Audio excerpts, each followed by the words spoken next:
मेरा नाम सोनिया है। मैं राजस्थान की रहने वाली हूँ। मेरी उम्र उस वक्त सिर्फ 15 साल थी जब मेरे पापा की मृत्यु हो गई थी।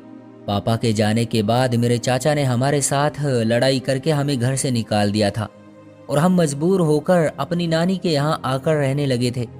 मेरा नाना की मृत्यु भी मेरे जन्म लेने से पहले ही हो चुकी थी। मेरी मम्मी अपने मम्मी पापा की इकलौती संतान थी।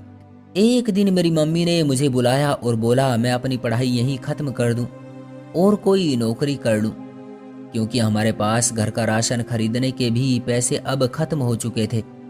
इसलिए मैंने मम्मी की बात मान ली और पढ़ाई वहीं छोड़ दी और नौकरी की तलाश में लग गई, क्योंकि एक अच्छी नौकरी मिलना भी इतना आसान नहीं होता। इसलिए नौकरी की तलाश में काफ़ी दिन गुजर गए, मगर मुझे फिर भी नौकरी नहीं मिली। मैंने अपनी एक दोस्त को भी मेरे लिए कोई अच्छा काम ढूंढने को बोल रखा था कि मेरे लिए कोई अच्छी सी नौकरी तलाश कर ले। और एक दिन जब मैं सोकर उठी तो मेरे फ़ोन पर मैसेज आया हुआ था। ये और कोई नहीं, मेरी वही दोस्त थी। उसने लिखा था कि एक कंपनी में मैंने तुम्हारे लिए बात की है, तुम वहाँ जाकर इंटरव्यू दे दो। नीचे उसका एड्रेस भी लिखा हुआ था। मैं तुरंत उठी और मम्मी के पास गई। मम्मी किचन में नाश्ता बना रही थी। मैंने मम्मी को बताया तो मम्मी ने मुझे वहां जाकर इंटरव्यू देने की इजाज़त दे दी। उस दिन मैं बहुत खुश थी। मैं वापस कमरे में आई और जाने के लिए तैयार होने लगी। जल्दी जल्दी नाश्ता किया और घर से निकल गई। कंपनी घर से काफ़ी दूर थी और एड्रेस भी बहुत मुश्किल था। आखिरकार लोगों से पूछते पूछते उस एड्रेस पर पहुंच गई। अंदर गई तो सामने एक लड़की बैठी थी। उसको अपना नाम बताया और कहा आज मेरा इंटरव्यू है। उसने मुझे बताया सेकंड फ्लोर पर संतोष सर का कैबिन होगा, आप उनके कैबिन में चली जाओ। खैर मैं जल्दी से सीढ़ियां लेकर सेकंड फ्लोर पर पहुंची और संतोष सर के कैबिन का गेट थोड़ा सा खोला और अंदर जाने की अनुमति मांगी। उन्होंने मुझे अंदर आने की अनुमति दी। अंदर जाते ही मैंने उन्हें अपना नाम बताया और उन्होंने मेरा इंटरव्यू लेना शुरू किया और मेरे पढ़ाई छोड़ने की वजह भी पूछी तो मैंने उनको सारी बात बता दी। सर ने सब कुछ जानने के बाद मुझे बोला कि आप कल से जॉब पर आ सकती हो। उन्होंने मुझे 18,000 सैलरी बताई और सुबह 10 से रात 8 बजे तक का काम समय बताया। मैंने संतोष सर का धन्यवाद किया और जाने लगी। तभी उन्होंने कहा कोई परेशानी वाली बात नहीं, अगर और कोई भी प्रॉब्लम हो तो मुझे ज़रूर बताना, शायद मैं आपकी मदद कर सकूं। ये सब सुनकर मैंने फिर से उनका धन्यवाद किया और कैबिन से बाहर आ गई। मैं बहुत खुश थी, आखिर मुझे नौकरी मिल गई। और पूरे रास्ते में यही सोचती रही कि दुनिया में ऐसे बहुत कम लोग होते हैं जो दूसरों की परेशानियों को समझते हैं और उनकी मदद करते हैं। खैर मैं जल्दी से घर पहुंची और मम्मी को ये खुशखबरी सुनाई। मेरी नौकरी की खबर सुनकर मम्मी भी बहुत खुश हुई और उनके चेहरे से मुझे थोड़ी सी परेशानियां कम होते दिखाई दी।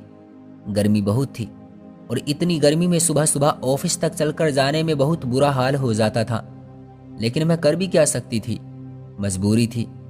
दिन गुजरते गए और मुझे ऑफिस आने जाने की आदत हो गई। अब मैं आसानी से ऑफिस चली जाती और आ जाती थी। मेरी नौकरी करने से घर के हालात कुछ ठीक हो गए और हमें 3 वक्त का खाना आसानी से मिलने लगा, जिससे मैं बहुत खुश थी। कुछ दिन बाद गर्मी भी चली गई और मैंने सुकून की सांस ली, क्योंकि गर्मी की वजह से मेरा बुरा हाल हो जाता था। लेकिन सर्दियों में एक बहुत बड़ी प्रॉब्लम ये थी कि 8 बजे तक रोड सुनसान हो जाते थे। जब मैं वापस आती तो 1-2 लोग ही नजर आते थे, मगर मुझे डर लोगों से नहीं बल्कि कुत्तों से लगता था। और ये डर मेरे बचपन का था, क्योंकि मुझे एक बार एक कुत्ते ने काट लिया था।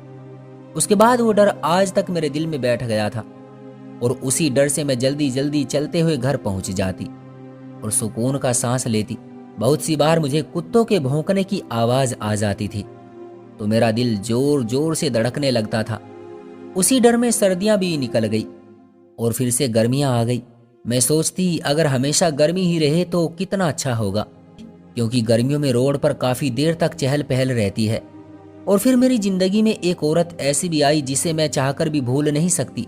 ये उस रात की बात है जिसमें मुझे अपने ऑफिस का काम खत्म करते करते बहुत देर हो चुकी थी और उस रात ऑफिस से निकलने में 12 से ऊपर का समय हो चुका था। मैंने घड़ी की तरफ देखा और तुरंत ऑफिस से घर के लिए निकल गई और सोचती रही कि मम्मी बहुत ज्यादा परेशान हो रही होगी। मम्मी के पास फोन भी नहीं था कि उन्हें फोन करके तसल्ली दे दूं। रास्ता बहुत लंबा था। मैंने सोचा कि इस रास्ते से जाने में तो मुझे और भी देर हो जाएगी। मुझे एक शॉर्टकट रास्ता पता था जिससे मैं कभी पहले नहीं गई थी, लेकिन उस रात मैंने सोचा कि उसी रास्ते से चली जाऊं ताकि घर जल्दी पहुंच सकूं। मैं घर जाने की जल्दी में उसी रास्ते पर निकल पड़ी। यह रास्ता बहुत सुनसान था। खुद के अलावा मुझे इस सड़क पर कोई और नहीं दिखाई दे रहा था। अभी मैं कुछ दूर ही चली थी कि मुझे महसूस हुआ कि कोई मेरा पीछा कर रहा है। मैंने पलट कर देखा तो मुझे कुछ दूरी पर दो व्यक्ति नजर आए जो मेरे पीछे आ रहे थे। मैंने सोचा कि वो भी मेरी ही तरह अपने घर जा रहे होंगे। मैं काफी जल्दी जल्दी चल रही थी। थोड़ी ही देर में वो रास्ता खत्म हो गया और मैं रोड पर आ गई। रोड पर आकर मुझ में थोड़ी हिम्मत सी आ गई, मगर वे दो व्यक्ति अभी भी मेरे पीछे ही आ रहे थे। अब मुझे लगने लगा कि वो मेरा पीछा कर रहे हैं, क्योंकि जिस गली से मैं जा रही थी वो भी उसी रास्ते में मेरे पीछे पीछे आ रहे थे। ये सोचकर मैं और तेजी से चलने लगी और वो भी मेरे साथ साथ तेजी से चलने लगे। अब मुझे पूरा यकीन हो गया था कि वो मेरा पीछा ही कर रहे हैं। मेरे दिल की धड़कनें तेज हो गई थी, लेकिन मैं चुपचाप तेजी से चलती रही। लेकिन शायद अब उन्हें भी इस बात का पता चल चुका था कि मुझे पता लग गया है कि वो मेरा पीछा कर रहे हैं। तभी उनमें से एक दूसरी गली में को जाकर मेरे सामने आकर खड़ा हो गया। उसके सामने आते ही मैं वहीं रुक गई।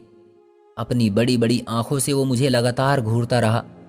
तभी मैंने अपने हाथ में पकड़ा मोबाइल और पर्स उसके आगे कर दिया और बोला, जो चाहिए ले लो, लेकिन मेरे सामने से हट जाओ और जाने दो। मेरी मम्मी मेरा इंतजार कर रही होगी। मेरी बात सुनकर मेरे पीछे खड़ा व्यक्ति भी मेरे सामने आया और मुझे ऊपर से नीचे तक देखते हुए बोला, हमें पर्स और मोबाइल नहीं, कुछ और चाहिए।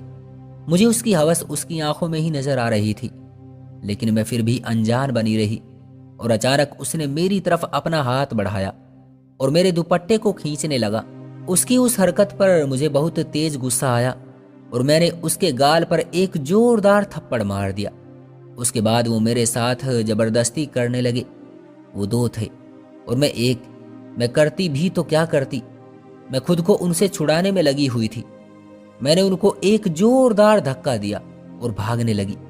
पता नहीं मेरे अंदर कहां से इतनी ताकत आई थी। वो दोनों भी मेरे पीछे भागने लगे। मुझमें और उनमें ज्यादा फासला नहीं था। मैं आखिर कितना भाग सकती थी, लेकिन मैं हिम्मत नहीं हारना चाहती थी और मैं भागते भागते एक गली में जाकर घुस गई और सामने देखकर मेरे कदम रुक गए, क्योंकि आगे दो कुत्ते बैठे थे जिनका रंग बिल्कुल काला था और आंखें चमक रही थी। मुझे देखते ही वो उठ खड़े हुए और मुझ पर भौंकते हुए मेरी तरफ बढ़ने लगे। मैंने अपनी सारी आशा छोड़ दी और मुझे लगा आज तू नहीं बच पाएगी, क्योंकि मेरी हालत ऐसी थी कि पीछे कुआ और आगे खाई। क्योंकि मुझे कुत्तों से भी बहुत ज्यादा डर लगता था। कुत्तों को आगे से और पीछे से उन दोनों व्यक्तियों को आता देखकर मैंने अपनी आंखें बंद कर ली और ईश्वर का नाम लिया, क्योंकि अब तो सिर्फ वही मेरी जान बचा सकते थे। और थोड़ी देर बाद ही कुत्तों के भौंकने की आवाज बंद हो गई और मेरे आसपास बिल्कुल सन्नाटा छा गया। मैंने धीरे से अपनी आंखें खोली तो देखा वो दोनों कुत्ते मेरे पीछे बैठे हैं और वो दो व्यक्ति मेरे पीछे नहीं हैं। मुझे कुछ समझ ही नहीं आया। कुछ देर में वहीं खड़ी रही। मुझे ऐसा लगा जैसे मेरे पैरों में जान ही ना रही हो।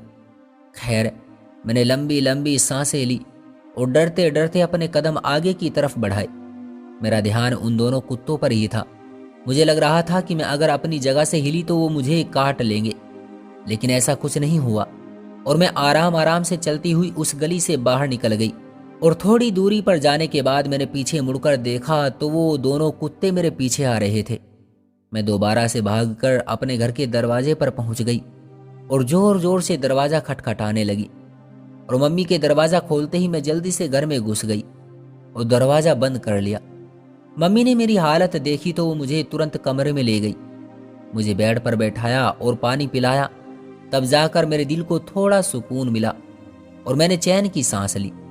उसके बाद मम्मी ने मुझसे बहुत सारे सवाल किए, लेकिन मैंने मम्मी को कुछ नहीं बताया, क्योंकि मेरी बातों से उन्हें बहुत टेंशन हो जाती। मेरी मम्मी पहले ही बहुत सारी परेशानियों से जूझ रही थी। उन्हें वो सब बताकर मैं और ज्यादा परेशान नहीं करना चाहती थी। बस मैंने उन्हें बोल दिया कि बहुत देर हो गई थी, इसलिए मैं बहुत तेजी से चलकर आई हूँ। मम्मी के जाते ही मैं उसी सोच में गुम हो गई जो मेरे साथ हुआ था। अब मुझे समझ आ रहा था कि वो कुत्ते मुझ पर नहीं बल्कि उन दोनों व्यक्तियों पर भौंक रहे थे जो मेरा पीछा कर रहे थे, और वो उनके डर से वहां से भाग गई। शायद उन कुत्तों ने मेरी बेबसी को परख लिया था, इसलिए ही उन्होंने मुझे कुछ नहीं कहा और मेरी जान बचाई, और उसके बाद मेरे पीछे पीछे भी आए ताकि मैं सही सलामत अपने घर पहुंच सकूं। अब मुझे समझ आ चुका था कि अक्सर इंसानों से ज्यादा कुत्ते वफादार और समझदार होते हैं। उसके बाद मेरे दिल में से उनका डर खत्म हो गया और उस डर की जगह प्यार ने ले ली। तो दोस्तों, ये थी हमारी आज की कहानी। उम्मीद करते हैं कि आपको पसंद आई होगी। आपका क्या कहना है इस कहानी के बारे में, कमेंट करके हमें जरूर बताएं। वीडियो को लाइक करके चैनल को सब्सक्राइब कर लीजिए और साथ में घंटी को दबाकर ऑल पर सेट कर लीजिए ताकि आने वाली वीडियो आपको तुरंत मिले। मुझे दीजिए अगली वीडियो तक इजाजत, तब तक के लिए धन्यवाद।